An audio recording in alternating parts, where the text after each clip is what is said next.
इस रक्षाबंधन क्या करें क्या नहीं, इस रक्षाबंधन किन चीजों का रखें ख्याल, इस रक्षाबंधन कैसे करें भाई का तिलक, इस रक्षाबंधन बहन को गिफ्ट में क्या ना दे। देखिए सिर्फ धर्म ज्ञान पर।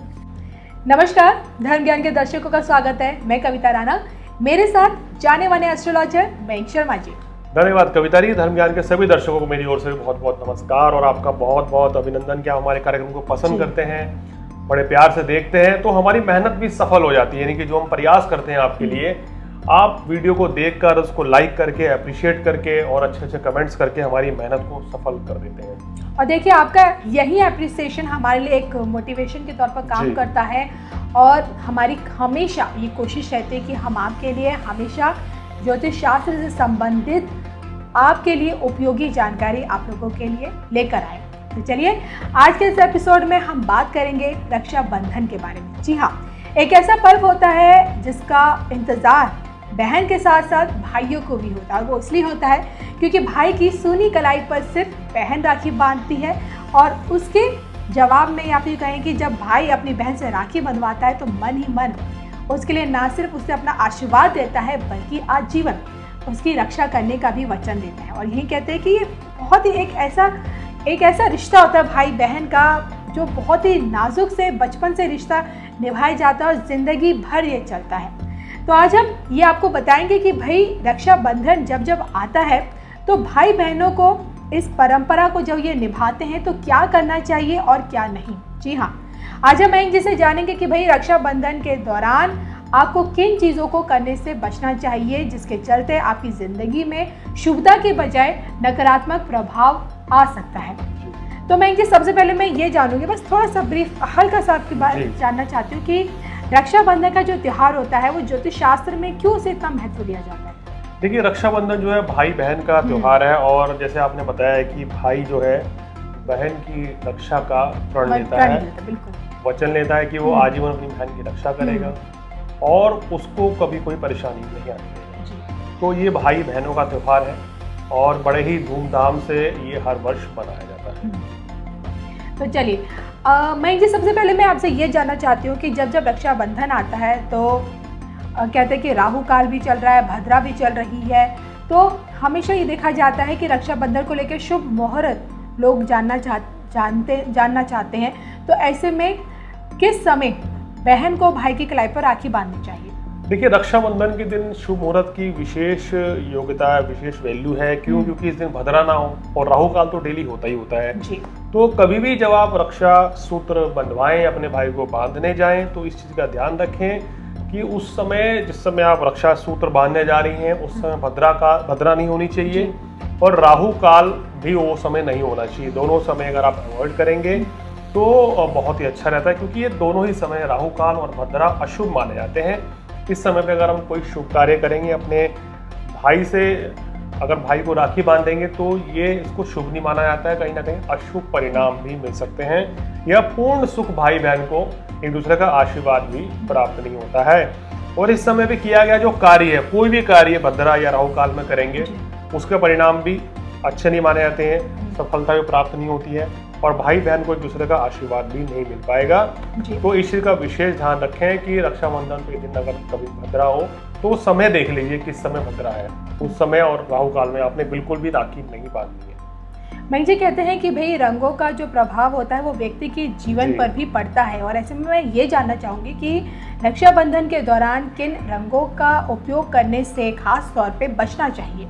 देखिए, रक्षाबंधन के अवसर पर आपको क्या करना चाहिए कि काले रंग के प्रयोग से बचना चाहिए, जो कि अशुभता का संकेत माना जाता है। जब इतना शुभ दिन है तो उस दिन काले रंग के प्रयोग से आपको बचना चाहिए, क्योंकि ज्योतिष में कहा गया कि इस रंग से नकारात्मक ऊर्जा निकलती है, नेगेटिविटी का साइन है, तो इसलिए इस रंग को अवॉइड करें। अब भाई बहन दोनों भी इस रंग को कपड़े पहनने से भी बचें, या भाई अगर सिर पे कोई टॉवल रखते हैं, कोई रुमाल रखते हैं, तो वो भी डार्क शेड का नहीं होना चाहिए, ग्रे कलर या ब्लैक तो बिल्कुल ही नहीं होना चाहिए, अन्यथा ये शुभ नहीं माना जाता है और रंग में भंग पड़ने वाली बात पड़ जाती है। तो इस चीज़ का विशेष का ध्यान रखें कि काले रंग के प्रयोग से, ग्रे कलर के, डार्क ग्रे कलर से आपको उस दिन बचना है। जब बहन अपने भाई के लिए राखी की थाल सजाती है तो उस दौरान उसे किस चीज़ का ध्यान रखना चाहिए? देखिए उसमें सबसे पहले इस चीज़ का ध्यान रखना चाहिए कि हम भाई बहन खड़े हो जाते हैं, उसमें भाई कई बार दक्षिण मुख की तरफ आ जाता है या बहन आ जाती है, तो दक्षिण दिशा की तरफ मुंह नहीं रहना चाहिए। राखी बंधवाते समय यानी कि भाई जब राखी बंधवा रहा है उसका फेस जो है नॉर्थ या ईस्ट यानी कि पूर्व या उत्तर दिशा की ओर माना जाना, उसका मुख माना जाना, फेस नॉर्थ या ईस्ट की तरफ होगा तो बहुत शुभ रहेगा।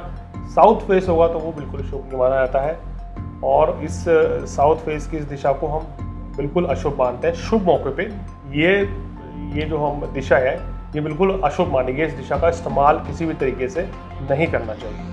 भैया ये तो आपने बता दिया कि भाई वास्तु अनुसार किस दिशा में बैठकर और उस दिशा के तरफ मुख करके आपको रक्षाबंधन की ये परंपरा निभानी चाहिए। लेकिन मैं इसी के साथ मैं ये भी जानना चाहती हूँ कि जब राखी बांधने से पहले जब बहन अपने भाई का तिलक करती है तो उस वक्त भी क्या कोई ऐसी चीज़ जिसका हमें खास ख्याल रखना चाहिए? देखिए जिस समय आप तिलक करें तो थाली के अंदर क्या क्या चीज़ें होनी चाहिए, अक्षत होने चाहिए, रोली होनी चाहिए, मिठाई भी होनी चाहिए। बहुत से लोग मिठाई रखना भूल जाते हैं तो फिर बाद में लाते हैं, तो पहले आप थाली सजा लें। और इस चीज़ का ध्यान रखें जो चावल होने चाहिए वो जैसे कि खंडित चावल नहीं होने चाहिए, टूटे हुए चावल बिल्कुल नहीं होने चाहिए और खड़े चावल का प्रयोग करें यानी कि जो पूरे बड़े चावल होते हैं उन चावल का प्रयोग करें। स्पेशल लेके आए हैं आप इस चीज़ के लिए, अगर आपके पास नहीं है तो ही शुभ माना जाता है। अगर खंडित चावल होंगे, टूटे हुए होंगे तो वो शुभ नहीं माना जाएगा। वहाँ पर थाली में अगर रोली नहीं होगी, मिठाई नहीं होगी तो उसको भी शुभ नहीं माना जाता है। तो इस चीज़ का ध्यान रखिए, पूरी थाली सजा कर ही आप तब थाली हाथ में लेके भाई के पास जाएं रक्षा सूत्र बांधने के लिए। मैं ये देखिए ना, अब जहाँ बात आ जाती है गिफ्ट्स की, क्योंकि देखिए रक्षाबंधन जैसे मुझे भी हमेशा ये क्रेज़ रहता है कि भाई मुझे क्या देगा, और मेरी तरह मुझे लगता है हर बहन का यही इंतज़ार होता है कि भाई से इस बार क्या मिलने वाला है। हालांकि थोड़ा बहुत भाई लोगों के साथ हम बहनों का नोकझोंक भी रहता है भाई क्या मिलेगा क्या नहीं मिलने वाला। तो मैं जानना चाहती हूँ कि गिफ्ट्स के मामले में भाइयों को अपनी बहनों को किन चीज़ों से देने से बचना चाहिए? देखिए रक्षाबंधन पर भाई और बहन का जो प्रमुख त्यौहार है, सबसे बड़ा त्यौहार माना जाता है। उसमें आपको क्या करना है कि एक दूसरे को, कई बार ऐसा नहीं कि बहन भी भाई को गिफ्ट करती है या भाई तो बहन को गिफ्ट करेगा ही करेगा, एक दूसरे को तौलिया या रुमाल इत्यादि नहीं देना चाहिए। इस चीज़ का ध्यान रखें, ये शुभ नहीं होता है ऐसे मौके पे कि अगर आप कोई तौलिया दे दें या कोई रुमाल दे दें, कोई ऐसी चीज़ दे दें, ये बिल्कुल शुभ नहीं माना जाता है। और इस समय पे क्या करना चाहिए, कोई भी ऐसा गिफ्ट भी ना दें जो नुकीली प्रोडक्ट हो, धारदार हो या कोई वेपन हो। नुकीली चीज़ को भी उपहार में नहीं देना चाहिए, इस चीज़ का भी ध्यान रखना चाहिए बहनों को। अगर इस चीज़ का ध्यान रखेंगे भाई तो बहुत अच्छा रहेगा। किसी को इस दिन जैसे हम कहते हैं कि फ़ोटो फ्रेम या कोई शीशा यानी कि दर्पण, वो भी नहीं उपहार में देना चाहिए, ये बिल्कुल शुभ नहीं माना जाता है। आप उपहार में क्या दे सकते हैं? आप उपहार में देखिए अपनी बहन को गैजेट्स दे सकते हैं, मोबाइल दिला सकते हैं, कोई लैपटॉप दिला सकते हैं, इलेक्ट्रॉनिक आइटम दे सकते हैं, कोई ड्रेस आप उनको गिफ्ट कर सकते हैं, तो ये बहुत ही अच्छा रहेगा और शुभ फलों में वृद्धि भी होगी। तो देखा आज हमने मैंग जी से जाना है कि भाई देखिए रक्षाबंधन के मौके पर खास तौर पे किन चीज़ों का ख्याल रखना चाहिए, क्या हमें करना चाहिए और क्या हमें भूलकर भी बिल्कुल नहीं करना चाहिए। तो देखिए आज का ये एपिसोड जो कि पूरी तरह से रक्षाबंधन पर आधारित था, आपको कैसा लगा? आपको हमारी ये जानकारी आपके लिए कितनी उपयोगी साबित होगी? हम आशा करते हैं कि आपके लिए उपयोगी साबित हो। लेकिन एपिसोड कैसा लगा कमेंट करके ज़रूर बताएगा। और देखिए साथ ही साथ देखिए वास्तुशास्त्र से संबंधित, ज्योतिष शास्त्र से संबंधित अगर आप कोई वीडियो हमसे जानना चाहते हैं, किसी के ऊपर जानकारी लेना चाहते हैं, तो वो भी आप हमें कमेंट बॉक्स में लिख कर दे सकते हैं। उसके ऊपर हम आपके लिए स्पेशल एपिसोड लेकर आएंगे। तब तक के लिए हम दोनों को दीजिए इजाज़त। नमस्कार।